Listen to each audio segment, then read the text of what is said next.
இந்த நாளிலும் Christmas triggered த Globe, அதாவது கிறிஸ்மஸ் ஃபுல்லா உலகளாவிய ஒரு ட்ரிகர், ஒரு அசைவை அது ஏற்படுத்தினது.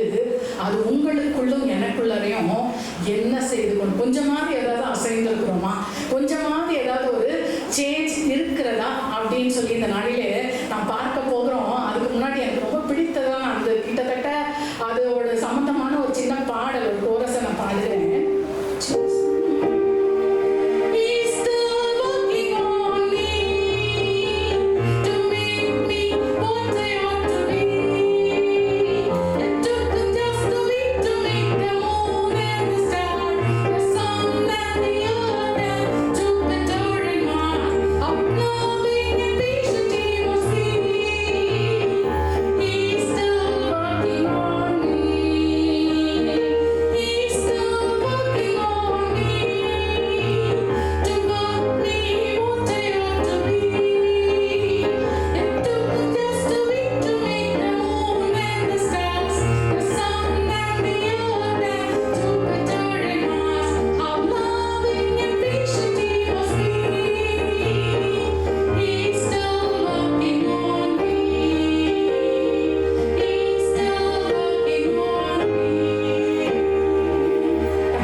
ஒரு வாரத்துல இல்லையா 6 நாள்ல எல்லாத்தையும் பூமியை முழுசு என்ன செஞ்சுட்டாராம், அவரு படைத்து முடிச்சிட்டாராம். ஆனா இன்றும் என்னை அவர் விரும்பின ஆளாக உருவாக்க அவர் முயற்சித்து கொண்டே இருக்கிறார். இந்த பாட்டு அதுதான். வானம், பூமி, சூரிய, சந்திர, நட்சத்திரங்கள், ஜூபிட்டர், மார்ஸ், என்னென்னத்தெல்லாமோ என்ன செஞ்சுட்டாரு. 6 நாளைக்குள்ள அதை சிருஷ்டித்து முடித்து விட்டார். என்னிலே இன்றும் அவர் என்ன செய்திருக்கிறாராம், என்னை அவருக்கு பிரியமான ஒரு பாத்திரமாக வணைய இன்னும் முயற்சித்து கொண்டிருக்கிறார். அருமையான தேவனுடைய ஜனமே, அதுதான் வானத்திலும் பூமியிலும் அவருடைய பிறப்பு கிறிஸ்துமஸ் ஒரு பெரிய அசைவை உண்டாக்கினது. உங்களிலும் என்னிலும் அது என்ன செய்து கொண்டிருக்கிறது, என்னெல்லாம் அசைவு அப்படின்னு சொல்லி நம்ம வேகமாய் எதெல்லாம் அவருடைய இயேசு கிறிஸ்துடைய பிறப்பு அந்த கிறிஸ்துமஸ் எதெல்லாம் ட்ரிகர் பண்ணுச்சு அப்படின்னு சொல்லி பார்த்தோம்னா, வானம் அவருடைய பிறப்பிற்கு மறுமொழி கொடுத்தது அப்படின்னு சொல்லி பார்க்கிறோம்.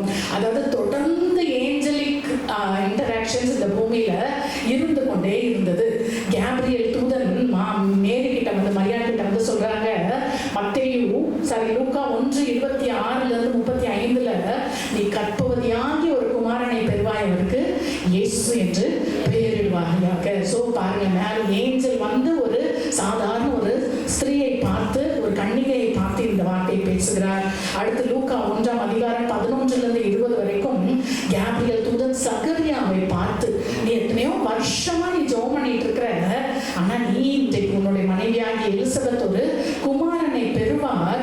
அவர் என்ன செய்வாராம், அந்த குமாரன் என்ன செய்வானா, உத்தமமான ஜனத்தை கர்த்தருக்கு ஆயத்தப்படுத்துவாங்க. அதாவது மேசியா பிறக்க போறாரு, அந்த மேசியாவை சென்றடைகிற வழியை அந்த குமாரன் காட்டுவான் என்று சொல்லி ஒரு தூதன் சகரியாவுக்கு தோன்றி சொன்னார் என்று சொல்லி பார்க்கிறோம். மூன்றாவதாக யோசேப்புக்கு தேவதூதன் வந்தார். எத்தனை தடவை வந்தாங்க? யாராவது ஒரு ஆள் டக்குன்னு சொல்லுங்க. யோசேப்புக்கு தேவன் எத்தனை தடவை வந்து தரிசனமானார்? 2 நாள் குருட்டாம்போக்கில் சொல்லுவார். 4 முறை யோசேப்புக்கு தேவதூதன் தரிசனமானார் என்று சொல்லி பார்க்கிறோம். மத்தேயு 1:20-21 மரியாளை ஏற்றுக்கோ, அவளிடத்துல உற்பத்தியானது பரிசுத்த ஆவியினால் என்று சொல்லி சொல்லுகிறார். மத்தேயு 2:13 நீ எகிப்துக்கு ஓடிப்போ, ஏரோது பிள்ளையை கொல்ல பார்க்கிறான் என்று சொல்லி சொல்கிறார். மத்தேயு 2:19-20 திருப்பி வா, நீ அவ்வளவுதான், அங்க ஏரோது மரித்து போயிட்டான், நீ திருப்பி வா அப்படின்னு சொல்லி அழைக்கிறார். மத்தேயு 2:22 அவர் யூதேயாவுக்கு போக வேண்டாம், நாசரேத்திலே நீ இரு என்று சொல்லி சொல்லுகிறதை பார்க்கிறோம். 4 முறை யோசிப்பாங்க. ஒரு குழந்தையுடைய பிறப்பு சம்பந்தமாக, அந்த குழந்தையை காப்பாற்ற அவர் எங்க பிறக்கணும், என்ன செய்யணும், எல்லா காரியங்களையும் நேர்த்தியாய் நடத்துவதற்காக ஒரு மனிதனிடம் அந்த தேவதூதன் 4 முறை என்ன செய்தாராம், அவர் அப்பியர் ஆகி அவரோடு கூட பேசினார் என்று சொல்லி பார்க்கிறோம். அடுத்தது சாதாரண ஆடுகளை மேய்த்து கொண்டிருந்ததான மேய்ப்பர் இடத்துல தூதன் தோன்றுகிறார். லூக்கா 2:13-14 முதல்ல எத்தனை தூதன் தோன்றினான்? ஒரு தூதன் தோன்றினார். அந்த கேப்ரியல் தான் இருக்கும். அவர் தான் மெசஞ்சர். அவர் சொல்லுகிறார், இதோ எல்லா ஜனத்துக்கும் மிகுந்த சந்தோஷத்தை உண்டாக்கும் நற்செய்தியை நான் என்ன செய்றேன், எல்லா ஜனத்துக்கும் அறிவிக்கல. யாருக்கு அறிவிச்சாரு? மேய்ப்பருக்கு. ஆமா, உங்களுக்கு அறிவிக்கிறேன். யோசிச்சு பாருங்க, எல்லாருக்கும் நற்செய்தி, ஆனா அதை நான் உங்களுக்கு அறிவிக்கிறேன். இன்றைக்கு கிறிஸ்து என்னும் ரட்சகர் உங்களுக்காக தாவீதின் ஊரிலே இன்னைக்கு தான்ப்பா பிறந்திருக்கிறாரு அப்படின்னு சொல்லி அங்க தேவதூதன் சொல்லுகிறதை பார்க்கிறோம். ஒரு தூதன் சொன்னாரு, அப்புறம் எத்தனை தூதன் வந்தாங்க? பரம திரளன், பரமசேனையின் திரள். அந்த க்ஷணமே அவங்க ஏஞ்சல் அனௌன்ஸ் பண்ண உடனேயே பரமசேனையின் திரள் தோன்றி உன்னதத்தில் இருக்கிற தேவனுக்கு மகிமையும் பூமியிலே சமாதானமும் மனுஷன் மேல் பிரியமும் உண்டாவதாக என்று சொல்லி தேவனை துதித்தார்கள் என்று சொல்லி பார்க்கிறோம். ஸோ வானம் அந்த இயேசு கிறிஸ்துவின் பிறப்பிற்கு, கிறிஸ்துமஸ்க்கு வானம் என்ன செய்தது? ரெஸ்பாண்ட் பண்ணினது. ஸோ ஹெவன் ரெஸ்பாண்டட் அப்படின்னு சொல்லி மாற்றி மாற்றி மாற்றி தூதர்களுடைய அந்த தரிசனங்கள் அங்க இருந்தது என்று சொல்லி பார்க்கிறோம். இரண்டாவதாக பூமி அங்க ரியாக்ட் பண்ணது, பூமி அங்க மறுமொழி கொடுத்தது. என்னெல்லாம் உண்மையாவே ஆச்சரியமாய் நடந்தது. எலிசபெத் கர்ப்பவதி ஆனாங்களா? யோசிச்சு பாருங்க, எத்தனையோ வருஷமாய் பிள்ளை இல்லாத ஒரு எலிசபெத் வயதான காலத்திலே கர்ப்பவதி ஆனாங்க. மரியாள், கன்னி மரியாள், திருமணமாகாத புருஷனை அறியாத ஒரு கன்னி மரியாள் அங்க கர்ப்பவதி ஆனாங்க. யோசேப்பு, எந்த ஒரு மனுஷனும் மனைவி கர்ப்பமா இருக்கிறாங்கன்னு அறிந்தா அதை ஏற்றுக்கொள்வாங்களா? கல்யாணம் பண்ண போற பொண்ணு கர்ப்பமா இருக்கிறா அப்படின்னு அறிந்தால் இல்ல. அவருக்கு தூதன் தோன்றினதுனால் அவர் அந்த மரியாளப்பா யோசிச்சு பாருங்க, அந்த மேசியாவின் பிறப்பிற்கு மரியாளை தனியா விடாம அவளுக்கு ஏற்ற ஒரு துணையையும் தேவன் அங்க ஹெல்ப்புக்கு கொடுத்தார் என்று சொல்லி பார்க்கிறோம். நான்காவதாக அந்த சுவிசேஷம் அந்த மேய்ப்பர்களுக்கு சொல்லப்பட்டது. அதான் உலகம் எல்லா ஜனத்துக்கும் உண்டான நற்செய்தியை மேய்ப்பர்களுக்கு சொன்னாங்க. அந்த மேய்ப்பரை யாராவது மதிப்பாங்களா? யோசிச்சு பாருங்களேன். அவங்களுக்கு அந்த தூதர்கள் அறிவிச்சாங்க. அந்த மேய்ப்பர் எப்படி ரெஸ்பாண்ட் பண்ணாங்க அதுக்கு அப்படின்னு சொல்லி பார்த்தாங்க. அவங்க மேய்ப்பருக்கு என்ன சொன்னாங்க? இன்னைக்குதான் உங்களுக்கு அங்க ஒரு ரட்சகர் பிறந்திருக்கிறார் அப்படின்னு அனௌன்ஸ் பண்ண உடனே அது லூக்கா 2ஆம் அதிகாரம் 10-12 வரைக்கும் சொன்ன உடனே அவங்க என்ன செய்தாங்க? தன்னுடைய வேலையை நிறுத்தினார்கள். They stopped their work. அவங்க வேலை பார்த்துட்டே இருந்தாங்களா? இல்லை, அவர் சொன்னதை கேட்டாங்க. வேலையை நிறுத்தி அவங்க என்ன செய்தாங்களா? அறிவிக்கப்பட்ட காரியத்தை பார்ப்போம் வாருங்கள் என்று சொல்லி தீவிரமாய் வந்து முன்னணி கிடைத்திருக்கிற பிள்ளை என்ன செய்தாங்களா? வேகமாய் ஓடி வந்து என்ன செஞ்சாங்களா? அந்த முன்னணியில் கிடைத்திருக்கிற பிள்ளைய கண்டார்கள். ஸோ அந்த மேய்ப்பர் எப்படி ரெஸ்பாண்ட் பண்றாங்க? தன்னுடைய வேலையெல்லாம் இருக்கட்டும்பா, மேசியா பிறந்திருக்கிறாராம், நம்ம போய் பார்ப்போம் என்று ஓடி துரிதமாய் பார்க்கிறோம். அடுத்தது அவங்க என்ன செய்தாங்க? 20ஆம் வசனத்துல, லூக்கா 2:20 அவர்கள் போனாங்க, பார்த்தாங்க, லூக்கா 2:17 பிள்ளையை குறித்து போய் பார்த்த பிறகு அந்த கண்ட பிறகு பிள்ளையை குறித்து தங்களுக்கு சொல்லப்பட்ட சங்கதியை பிரசித்தம் பண்ணினார்கள். உங்களுக்கும் எனக்கும் எதற்காக இந்த சங்கதி அறிவிக்கப்பட்டிருக்கிறது? எதற்காக அறிவிக்கப்பட்டிருக்கிறது? பிரசித்தம் பண்ண, அறிவிப்பதற்காக நமக்கு அறிவிக்கப்படுகிறது. அந்த மேய்ப்பர்கள் போய் பார்த்துட்டு அவங்க எல்லாத்தையும் சொல்றாங்க. எல்லாரும் என்ன செய்யறாங்க? ஆச்சரியப்படுறாங்க அப்படின்னு சொல்லி பார்க்கிறோம். அடுத்தது நான்காவதாக என்ன செய்யறாங்க? 20ஆம் வசனத்துல அவர்கள் கண்ட எல்லாவற்றுக்காகவும் தேவனை மகிமைப்படுத்தி துதித்து கொண்டு என்ன செய்தாங்களாம்? திரும்பி போனாங்க அப்படின்னு சொல்லி நம்ம பார்க்கிறோம். ஸோ இந்த தூதர், அதாவது மேய்ப்பர்கள் இப்படிலாம் ஸோ பூமி என்ன செய்தது? வித்தியாசமாக அங்க ரியாக்ட் பண்ணுகிறது. ஸோ ஆண்டவருடைய அந்த வருகைக்கு பூமியில விதவிதமாய் என்னது அங்க ரியாக்ஷன்ஸ் அங்க நம்ம பார்க்கிறோம். அடுத்தது யூதர் அல்லாத மற்றவர்கள். அதுவரைக்கும் யெகோவா தேவன் யூதருக்கு மட்டும்தான் தேவன் என்று இருந்தார். இப்போ ஜென்டைல்ஸ், அதாவது புறஜாதியார் என்று சொல்லுகிறவர்கள் அந்த மேசியாவை தேடி வந்தார்கள் என்று சொல்லி பார்க்கிறோம். அதற்கு முதல் அடையாளமான தீர்க்கதரிசன வார்த்தை ஏசாயா 60:3 உன் வெளிச்சத்தினிடத்திற்கு ஜாதிகளும் உதிக்கிற உன்னை ஒளியினிடத்திற்கு ராஜாக்களும் நடந்து வருவார்கள் என்று சொன்னதான அந்த வசனத்தை நிறைவேற்றும் வண்ணமாய் அங்க என்ன செய்யறாங்க? அங்க அந்த சாஸ்திரிகள் என்ன செய்யறாங்க? கடந்து வருகிறதை நம்ம பார்க்கிறோம். மத்தேயு 2ஆம் அதிகாரத்துல அந்த சாஸ்திரிகள் வருகிறதை பத்தி நம்ம பார்க்கிறோம். அவங்க எங்க இருந்து வர்றாங்க? தூரமாய் கிழக்கிலிருந்து வந்தாங்க. ஆகிய அந்த காலத்துல இப்ப இன்னைக்கு மாதிரி ஃபிளைட்ஸ்லாம் கிடையாது. ஸோ எத்தனை மாதங்கள், எத்தனை வருஷங்கள் அவங்க வந்தாங்கன்னு தெரியாது. கிட்டத்தட்ட அந்த இயேசு கிறிஸ்து பிறந்து 1-2 வருஷம், இயேசுவுக்கு 1-2 வயசுக்குள்ள அந்த சாஸ்திரிகள் அங்க வந்தாங்க. ஏன் அப்படி சொல்றோம் அப்படின்னா சாஸ்திரிகள் வந்த அந்த அடையாளம், அவங்க சொன்ன அடையாளத்தெல்லாம் வச்சுதான் ஏரோது என்ன செய்யறாரு, 2 வயசுக்குள்ள இருக்கிற எல்லா பிள்ளைகளையும் என்ன செய்ய, கொன்று போடுங்க அப்படின்னு சொல்லுகிறார். சாஸ்திரிகள் எங்க போய் இயேசுவை பார்த்தாங்க? தொழுவத்திலையா? இல்ல, வீட்டுல போய் பார்த்தாங்க. ஸோ அப்போ ஜீசஸ்க்கு 1 to 2 years இருக்குன்னு சொல்லி நம்ம பார்க்கிறோம். ஸோ அவங்க ரொம்ப தூரத்துல இருந்து அந்த இயேசுவை காண வந்தாங்க. அவங்க யாருன்னா வான சாஸ்திரத்தை கணிக்கிற ஜோதிடர்கள், ஜோஷியர்கள். they were not Christians. அவங்க தேவனை, ஏகோவா தேவனை அறியாதவர்கள். அந்த வான சாஸ்திரத்தை, அவங்க நட்சத்திரத்தை கண்டு, இல்ல இந்த இடத்துல ஒரு மேசியா, அதாவது எப்படி மேசியானா என்ன அர்த்தம், தேவாதி தேவனே ஒரு மனிதனாய் பிறந்திருக்கிறார் அப்படின்னு அவங்க என்ன செய்தாங்க, தேடி வந்தாங்க. வந்து என்ன செய்தாங்க, 2:11 சாஷ்டாங்கமாய் விழுந்து என்ன செய்தாங்களா, அந்த மேசியாவை பணிந்து கொண்டார்கள் என்று சொல்லி நம்ம பார்க்கிறோம். அருமையான தேவனுடைய ஜனமே, அடுத்து அவங்க என்ன செய்தாங்க, அந்த மேசியாவுக்கு தங்கள் பொக்கிஷங்களை திறந்து பொன், தூபவர்க்கம், வெள்ளை புலம் எல்லாத்தையும் என்ன செய்தாங்க, காணிக்கையாக வைத்தார்கள் என்று சொல்லி பார்க்கிறோம். ஆனா அதே மத்தேயு 2ஆம் அதிகாரம் 4-6 வரைக்கும் இந்த சாஸ்திரிகள் தெரியாம அங்க ஏரோது கிட்ட போனாங்க. என்னன்னா, யூதருக்கு ராஜாவாய் பிறந்திருக்கிறவர் இங்க ஒரு ராஜா பிறந்திருக்கிறாரு. சோ அந்த ராஜாவை பத்தி அந்த ஊரு ராஜா கிட்ட கேட்டா தெரியும் அப்படின்னு தவறா நினைச்சிட்டு அந்த ஊரு ராஜா கிட்ட போய் கேட்டப்போ அந்த ஏரோது கலங்கி என்ன செய்யறாரு, அங்க இருக்கிற பிரதான ஆசாரியர்கள் வேத பாரவர்கள் எல்லாம் கூப்பிட்டு, என்னப்பா இப்படி எல்லாம் சொல்றாங்களே, மேசியா எந்த ஊர்ல பிறப்பாரு, பைபிள் நமக்கு என்ன சொல்லுகிறது அப்படின்னு சொல்லி பிரதான ஆசாரியர் வேத பாரவரை விசாரிக்கும் போது, கிறிஸ்து எங்கே பிறப்பார் என்று விசாரிக்கும் பொழுது, யூதேயாவில் உள்ள பெத்லகேமில் அவங்களுக்கு என்ன செய்திருக்குது, தெரிந்திருக்கிறது. ஆனா அதுக்கப்புறமா தேடினாங்களா அந்த மேசியாவை.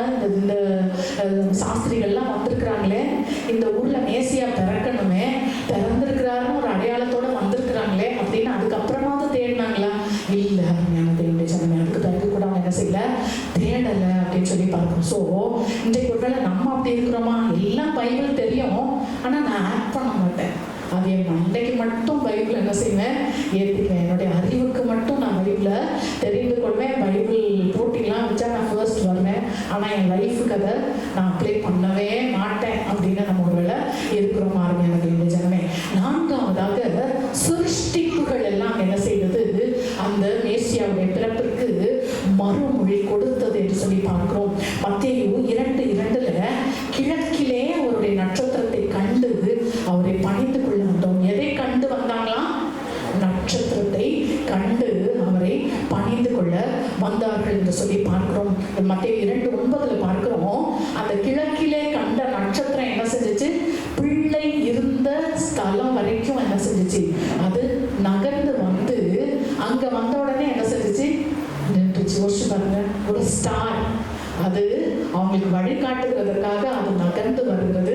கரெக்டா அந்த ஸ்பாட்டுக்கு வந்தவுடனே அது நகர்வதை நிறுத்தி கொண்டது என்று சொல்லி நம்ம பார்க்கிறோம். அருமையான தேவனுடைய ஜனமே, ஸோ ஒரு ஸ்டார் வந்து அதோடைய கிரியேட்டரை ரெக்கக்னைஸ் பண்ணுது. இன்னைக்கு நம்மலாம் ஜாதகம் பார்க்கிறோம், ராசி பலன் பார்க்கிறோம், அதுக்கெல்லாம் கூட ஒரு வேலை தெரியுமோ என்னமோ, ஆனால் நமக்கு தெரியுதா, அறிவு இருக்கிறதா நமக்கு யோசிப்பாங்க. அதுக்கு ரெக்கக்னேஷன் இருந்துச்சு. ஆனால் இங்கே பெரிய ராஜாக்களுக்கு தெரியல, படிப்பாளிகளுக்கு தெரியல, பிரதான ஆசாரியர்களுக்கு அது புரியல என்று சொல்லி நம்ம பார்க்கிறோம். அது போல ஏஞ்சல் சிருஷ்டிப்புகள் வானம் திறந்து, பரலோகம் திறந்து, தேவ தூதர்கள் அத்தனை தடவை வந்தது என்று சொல்லி நம்ம தேவ தூதர்கள் பரமத்திலும் சேனைகள் வந்து தேவனை துதித்தார்கள் என்று சொல்லலாம் பார்க்கிறோம். ஸோ அங்க அந்த நட்சத்திரமும் வானமும் அந்த கிறிஸ்து பிறப்பிற்கு அதை என்ன செய்தாங்க, ரெஸ்பாண்ட் பண்ணுகிறது என்று சொல்லி நம்ம பார்க்கிறோம். அடுத்ததாக எருசலேம் தேவாலயம் பரபரப்பானது. அங்க எருசலேம் தேவாலயம் நம்முடைய ஆலயத்துல எப்போ போல ஒரே மாதிரி அப்படியே நடந்துட்டே இருக்குது. திடீர்னு லிட்ரலா இன்னைக்கு நம்ம ஆவியானவராய் கிறிஸ்து இங்க இருக்கிறாருன்னு விசுவாசிக்கிறவர்கள் ஹல்லேலூயா சொல்லுங்களேன். ஹல்லேலூயா. லிட்ரலா அவர் நம்ம பார்க்கிற வண்ணமாய் கிறிஸ்து வந்தா எப்படி இருக்கும், அது மாதிரி திடீர்னு அந்த தேவாலயத்துல எப்பவோ நடக்கிறது போல நடக்கிற காரியங்கள் நடந்து கொண்டிருக்கத்தக்க மேசியா வந்த உடனே அந்த ஆலயம் என்ன ஆயிடுச்சு, பரபரப்பானது என்று சொல்லி நம்ம பார்க்கிறோம். லூக்கா 2ஆம் அதிகாரம் 25-35 வசனங்கள் வரைக்கும் சிமியோன் என்று ஒருவர் அங்கே இருந்தார். அவர் வயது சென்றவராக இருந்தார். மேசியாவை பார்க்கிற வரைக்கும் நீ மரணம் அடைய மாட்டேன்னு சொல்லி அவருக்கு தீர்க்க தரிசன வார்த்தை இருந்துச்சு. இஸ்ரவேலின் ஆறுதல் வருகிறது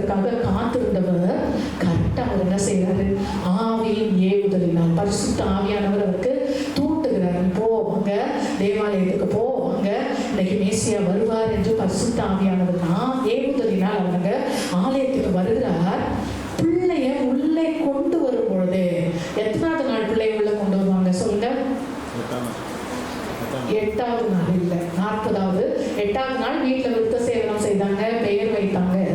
40வது நாள், ஏன்னா அந்த ஸ்திரீகளுடைய சுத்திகரிப்பு முடிந்த பிறகு 40வது நாள் அந்த பிள்ளைய தேவாலயத்திற்கு கொண்டு வராங்க. அங்க என்ன செய்கிறார்? பிள்ளை உள்ளே வரும்போதே, கொண்டு வரும்போதே அந்த பிள்ளை அவரை தன் கைகளில் ஏந்தினார் என்று சொல்லியாங்க பார்க்கிறோம். தேவனை ஸ்தோத்தரித்து, பிள்ளை ஏந்தின பிறகு தேவனை ஸ்தோத்தரித்து அந்த பிள்ளையை பற்றி தீர்க்க தரிசனம் உரைக்கிறது பார்க்கிறோம். ஸோ அந்த ஜெருசலேம் டெம்பிள்ல அன்யூஷுவலான ஒரு பரபரப்பு அங்கே இருக்கிறது என்று சொல்லி பார்க்கிறோம். அடுத்து அதே லூக்கா 2ஆம் அதிகாரம் 36 38 வரைக்கும் பார்க்கிறோம். 84 வயதான அன்னாள் அங்கே இருக்கிறாங்க. அவங்க தேவாலயத்திலேயே தான் இருக்கிறாங்க. தேவாலயத்தை விட்டு நீங்காதவர்கள் அவர்கள். அவளும் அந்நேரத்தில் வந்து நின்று கர்த்தரை புகழ். இங்க சிமியோன் ஒரு பக்கம் ஸ்தோத்தரித்து துதித்து தீர்க்க தரிசனம் சொல்ல, அங்கேயே இருந்த 84 வருஷங்களா அங்கேயே இருக்கிற அந்த அன்னாள் வந்து என்ன செய்யறாங்களாம்? தேவனை துதித்து புகழ்ந்து என்ன செய்யறாங்களாம்? எருசலேமில் மீட்புண்டாக காத்திருக்கிற யாவருக்கும் அந்த மேசியாவை குறித்து அவங்க பிரசங்கம் பண்றாங்க அப்படின்னு சொல்லி நம்ம பார்க்கிறோம். அருமையான தேவனுடைய ஜனமே. ஸோ எருசலேம் தேவாலயம் அங்க பரபரப்பு ஆனது. ஸோ இதெல்லாம் மாத்திரம் இல்ல, பிசாசின் ராஜ்யத்துல ஒரு பெரிய அசைவு அங்க ஏற்பட்டது. அங்க ஒரு எதிர்வினை அங்க நடக்கிறதை நம்ம பார்க்கிறோம். இதை கேள்விப்பட்ட ஏரோது, மத்தேயு 2:3 கேள்விப்பட்ட ஏரோதும் அவனோடு கூட எருசலேம் நகரத்தார் யாவரும் என்ன செய்தாங்களாம்? கலங்கினார்கள். எதுக்கு கலங்கணும்? மேசியா பிறக்கிறது சந்தோஷம் தானே, சந்தோஷத்தை உண்டாக்கும் நற்செய்தியை தானே அங்க சொல்றாங்க. ஆனா அங்க என்ன செய்யறாங்க? யோசிக்கிறாங்க. ஏரோது மட்டும் கலங்கல. நம்ம யோசிக்கிறோம் இன்னைக்கு சர்ச் எருசலேம் நகரத்தார் அப்படின்னா நம்மளெல்லாம் தான் புதிய எருசலேமாக தேவன் பார்க்கிறார். ஆண்டவருடைய வருகையை கேள்விப்பட்டு இன்னைக்கு 2வது வருகைக்கு நம்ம ஒருவேளை ரெடியா இல்லைன்னா நம்மளோட நிலைமையா என்னது? அதுதான் நமக்கு தேவனுடைய வருகை சந்தோஷத்தை கொடுக்கிறதா, கலக்கத்தை கொடுக்க போகிறதா? அருமையான தேவனுடைய ஜனமே. ஸோ எல்லாரும் என்ன செய்யறாங்க? ஏரோதும் அவனோடு கூட எருசலேம் நகரத்தாரும் கலங்கினார்கள் என்று சொல்லி பார்க்கிறோம். அடுத்து மத்தேயு 2:16 அங்க பிசாசுடைய பேக்கப்போடு கூட அவங்க என்ன செய்யறாங்க? பெத்லெஹேமிலும் அதன் சகல எல்லைகளிலும் இருந்த 2 வயதுக்கு உட்பட்ட எல்லா பிள்ளைகளையும், ஆண் பிள்ளைகளையும் என்ன செய்யறாங்க? கொலை செய்ய அங்க ஒரு ஆர்டர் அங்க போடப்படுகிறது என்று சொல்லி பார்க்கிறோம். ஸோ அதுதான் சொல்றேன், நம்ம கர்த்தருடைய பிள்ளைகள்னு சொல்றோம், மேசியாவை பின்பற்றுகிறவர்கள் என்று சொல்றோம், மேசியாவுக்காக காத்திருக்கிறவர்கள் என்று சொல்றோம். அந்த பிசாசின் ராஜ்யத்துல கூட என்ன செய்தாங்க? ஆட்டோமேட்டிக்கா அவங்களுக்கு விருப்பம் இருக்கோ இல்லையோ அங்க ஒர்க் நடக்க ஆரம்பிக்குது. நமக்குள்ளார கொஞ்சமாவது ஏதாவது அசைவு இருக்குதா இது வரைக்கும்? அது அவங்கவுங்க வீட்டாரே கேட்டாதான் தெரியும். அவங்கவுங்க வீட்டில் இருக்கிற ஹஸ்பண்ட் கிட்ட, அவங்கவுங்க வீட்டில் இருக்கிற ஒய்ஃப் கிட்ட, அவங்கவுங்க வீட்டில் இருக்கிற பெற்றோர் கிட்ட, பிள்ளைகள்கிட்ட கேட்டா என்ன செய்யும்? நமக்குள்ள என்ன சேஞ்சஸ் இருக்குன்னு நமக்கு தெரியும். அருமையான தேவனுடைய ஜனமே. அடுத்தது பார்க்கிறோம், ஹிஸ்டரி ரீஅரேஞ்ச்ட் இட்செல்ஃப். அதாவது வரலாறு தன்னை மறுசீர் அமைத்து கொண்டது அப்படின்னு சொல்லி வரலாற்றிலே ஒரு பெரிய மாற்றம் வந்ததாக நம்ம லூக்கா 2ஆம் அதிகாரம் 1-4 வரைக்கும் அங்க ரோமன் எம்பரர்ஸ் அந்த என்ன செய்யறாரு? குடிமதிப்பு எழுதணும், ஒரு சென்சஸ், அங்க ஒரு ஃபர்ஸ்ட் சென்சஸ் அவருங்க ஆர்டர் பண்ணுகிறார். யோசிச்சாங்க, ஆண்டவர் நினைச்சாருன்னா உலகத்தின் ராஜாக்களை ஒரு மேசியாவை பிறக்க வைக்கிறதற்காக அங்க ஆர்டர்ஸ் போடப்படுகிறது. அந்த ஆர்டர் இருந்தனாலதான் யோசேப்பு என்ன செய்தாரு? அந்த மரியாதை கூட்டி கொண்டு அங்க வந்தார் என்று சொல்லி நம்ம பார்க்கிறோம். நாசரேத்ல இருந்து பெத்லெஹேமுக்கு அவங்க வந்ததுக்கு ரீசன் அந்த சென்சஸ். ஸோ ஹிஸ்டரி அங்க மாறுகிறது. ஏன்னா அங்க ஏற்கனவே மீகா 5:2 தீர்க்க தரிசனம் பெத்லெஹேம்ல இருந்து தான் மேசியா பிறப்பாருன்னு தீர்க்க தரிசனம் இருந்துச்சு. ஸோ அது மாத்திரமல்ல, ஹியூமன் கேலண்டர்ஸ் அந்த மேசியா என்ன செய்தாரு? ரீசெட் பண்ணினாரு. இன்றைக்கும் நாம பார்க்கிற கேலண்டர், இன்றைக்கு நம்ம கிபியில இருக்கிறோமா கிமுல இருக்கிறோமா? கிபியில இருக்கிறோம். ஸோ கிறிஸ்துவுக்கு முன் கிறிஸ்துவுக்கு பின் என்று சொல்லி ஹியூமன் கேலண்டரை இயேசு கிறிஸ்துவின் அந்த பிறப்பை என்ன செய்தது? ரீசெட் பண்ணினது என்று சொல்லி நம்ம பார்க்கிறோம். ஸோ யோசிச்சு பாருங்களேன், காலத்தை படைத்தது யாரு? தேவன். அவர் காலத்திற்கு அப்பாற்பட்டவர் இல்லை. அவர் ஆதியாகமம் 1ஆம் அதிகாரத்துல தான் சூரிய சந்திரன் நட்சத்திர நியமங்கள் எல்லாம் சிருஷ்டித்து அதன் மூலமாய் தான் என்ன செய்தாரு? பகல் உண்டாக்கினவர் அவர். he is beyond time.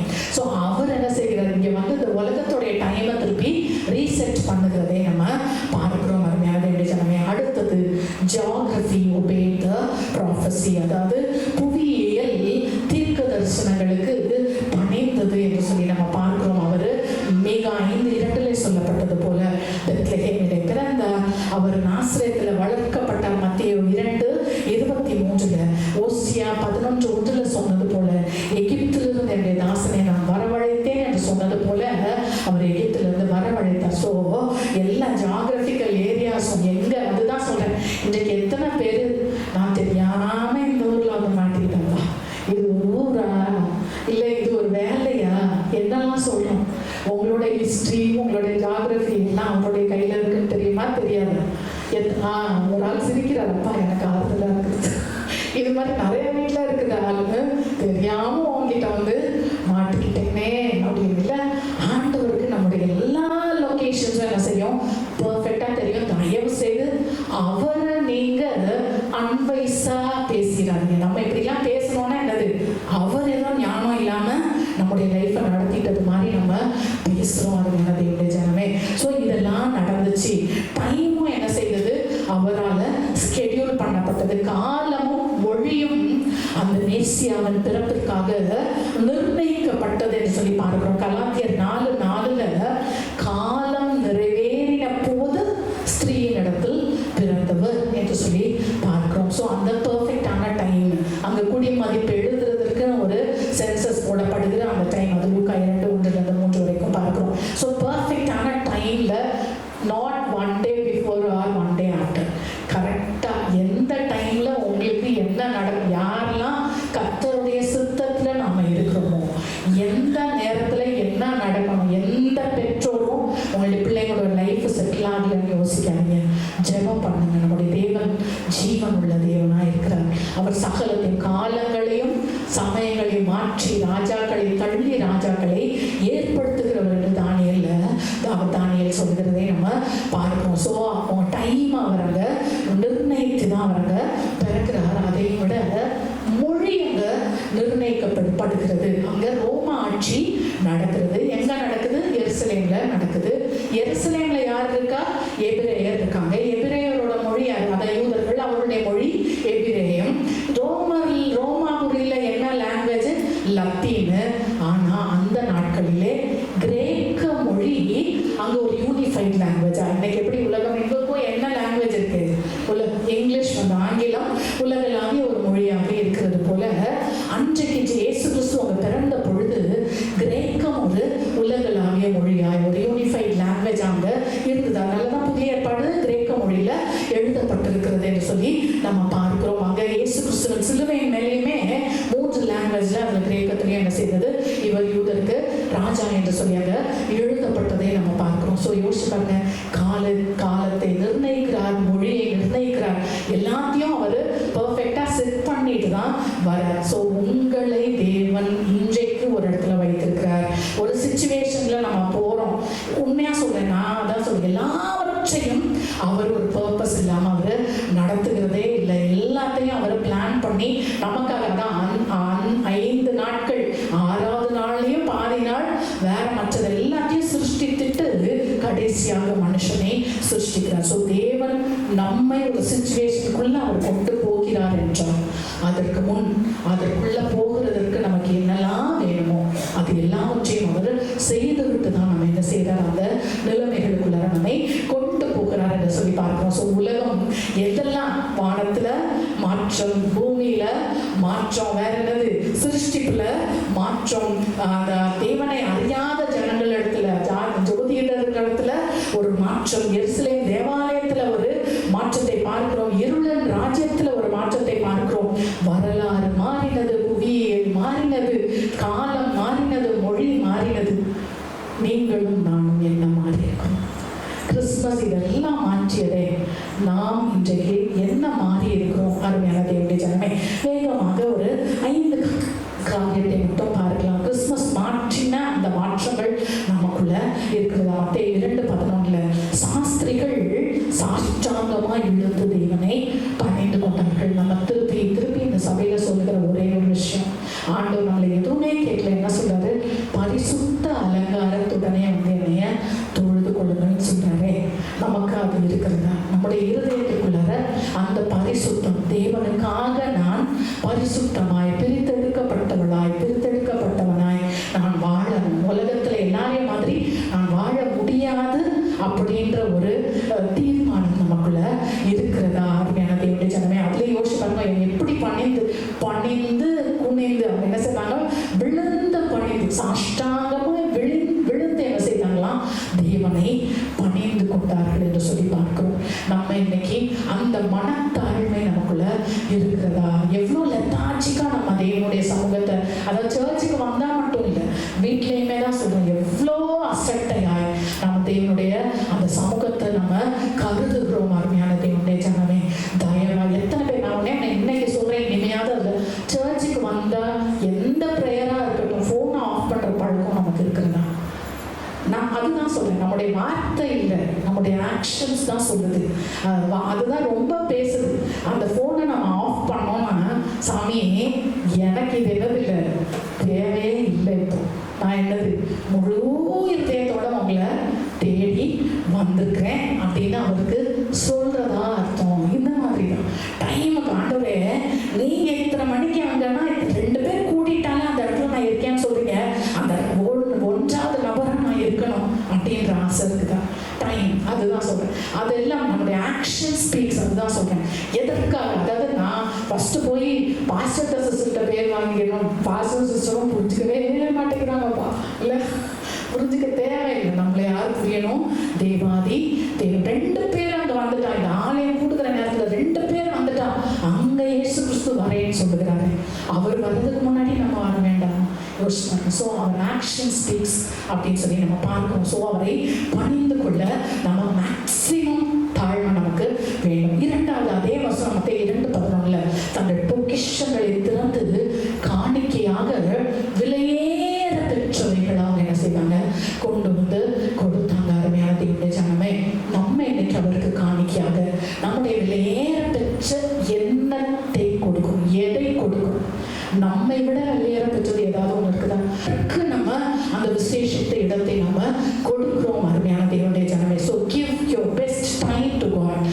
எது உங்களுக்கு வெளியேற பெற்ற நேரமோ அந்த நேரத்தை தேவனுக்கு என்ன செய்வோம்? நம்ம கொடுப்போம். என்னெல்லாம் முக்கியம் எல்லாவற்றையும், அதான் சொல், தன்னுடைய வெளியேற பெற்ற ஒரே பேரான குமாரனை ஈசாக்க ஆபிரகாம் பலிபீடத்தில் வைத்தாரு.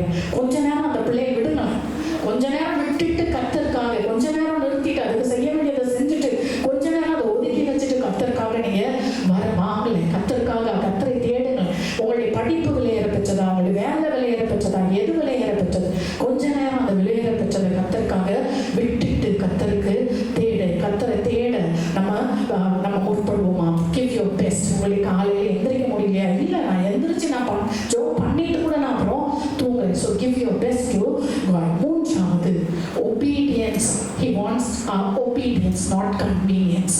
இன்னைக்கு நிறைய பேர் டைம் இருந்தா செஞ்சுக்கலாம், எனக்கு முடிஞ்சா நான் போய்க்கலாம், வண்டி இருந்தா போகலாம், இல்லை எனக்கு குளிர் அடிச்சா நான் இன்னைக்கு இதை செய்ய மாட்டேன், மழை பெஞ்சா இதை நான் செய்ய மாட்டேன். No, God wants your immediate obedience, not your convenience அப்படின்னு சொல்லி பாருங்க. யோசிச்சு பாருங்க, மரியாள்கிட்ட அவ கண்ணி மறி, அவகிட்ட நீ கற்பவதி ஆவன்னு சொன்னார்.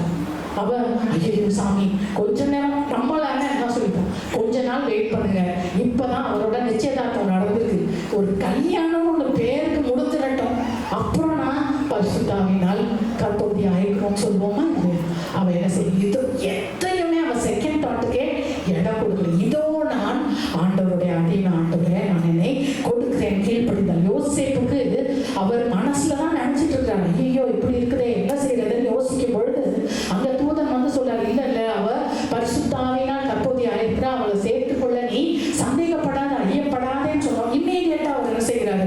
அவளை கூட்டிக் கொண்டு அவர் புறப்படுகிறதை பார்க்கிறோம். அந்த மேய்ப்பர்கள் இடத்துல சொன்ன உடனே துரிதமா என்ன செய்தாங்க? ஓடினாங்க. So delayed obedience is disobedience. பைபிள்ல தாமதமான கீழ்ப்படிதல் என்று ஒன்று இல்லவே இல்லை. தயவு செய்து செய்து.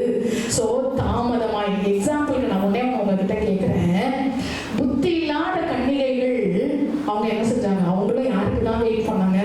மணவாளருக்கு தான் வெயிட் பண்ணாங்க. அவங்களோட நியாயமான காரணம் தான் என்னது? என்ன பண்றது? ஐயோ, நான் அவ்வளோ நேரம் வெயிட் பண்ணேன், அவ்வளோ எண்ணெய் நான் கொண்டு வந்துருந்தேன், எண்ணெய் என்ன செஞ்சிருச்சு? காலி ஆயிடுச்சு. அதனால என்ன செய்யறாங்க?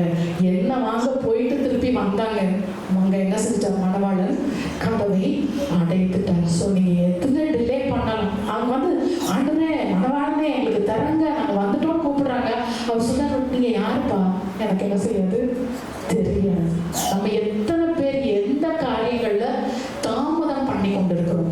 இன்றைக்கு ஒரு தீர்மானம் எடுக்க நாம நம்மை ஒப்பு கொடுப்போம். So delayed obedience is disobedience என்று சொல்லி நம்ம பார்க்கிறோம். நான்காவதாக தீர்மானம் எடுக்கணும். தீர்மானம் எடுக்காமல் நடுநிலை என்பது கிறிஸ்தவத்தில் இல்லை, வேதாகமத்தில் இல்லை.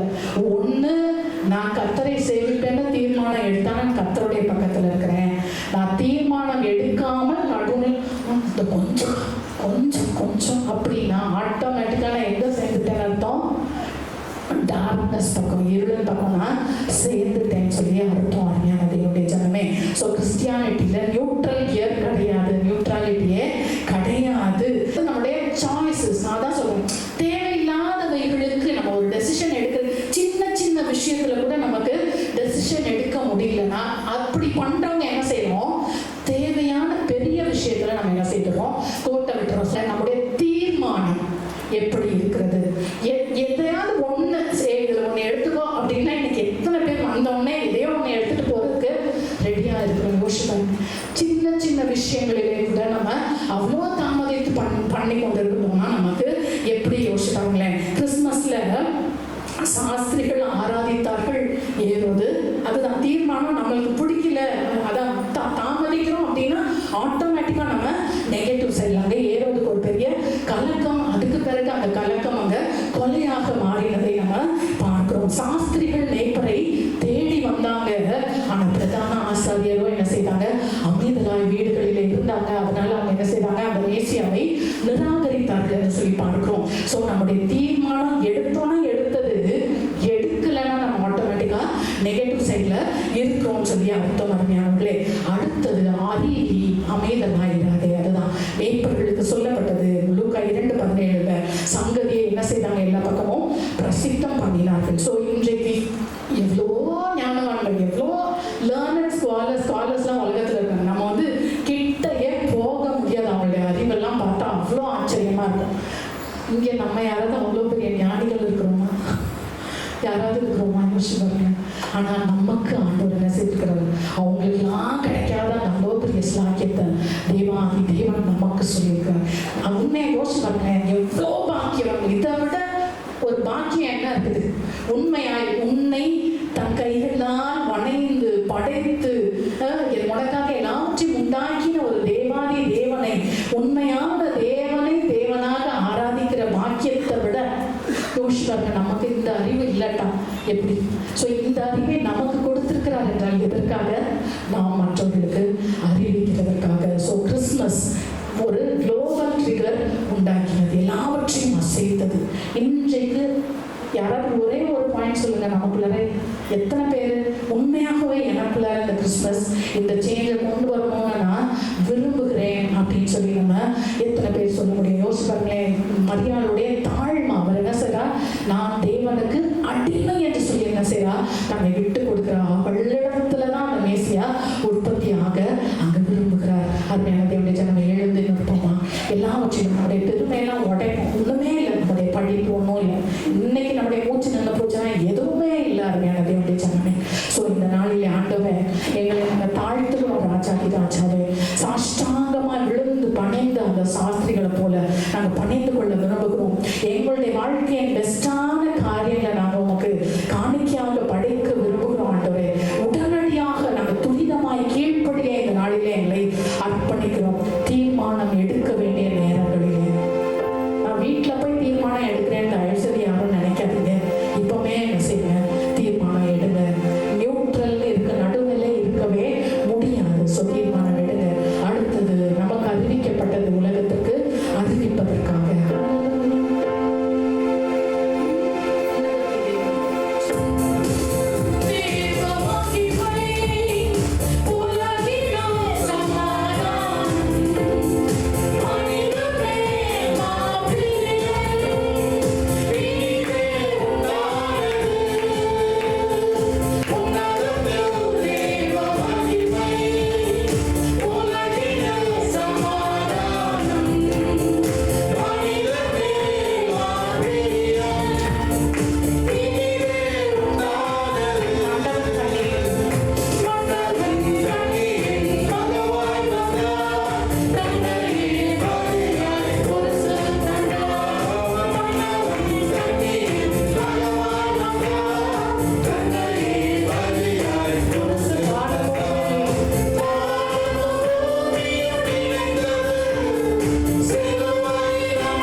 எல்லாரும் இந்த நேரத்தில் ஒரே ஒரு நிமிஷம் ஆண்டவரே, ஜீவனற்ற அந்த நட்சத்திரங்கள் கூட உங்களுக்கு மறுமொழி கொடுத்துச்சு, ரெஸ்பாண்ட் பண்ணுச்சு ஆண்டவரே. ஸ்டார்ஸ் எல்லாம் ரெஸ்பாண்ட் பண்ணுச்சு ஆண்டவரே. கர்த்தாவே, நாங்கள் மாத்திரம் ஆண்டவரே, நீர் எங்களை உங்களுடைய சாயல்ல படைத்திருக்கிறீங்களே சுவாமி, உங்களுடைய சுவாசத்தை எங்களுக்குள்ள வைத்திருக்கிறீங்களே ராஜா. ஆண்டவரே, நாங்கள் எங்களை தெரிஞ்சு கொண்டீங்களே, எல்லாத்துக்கும்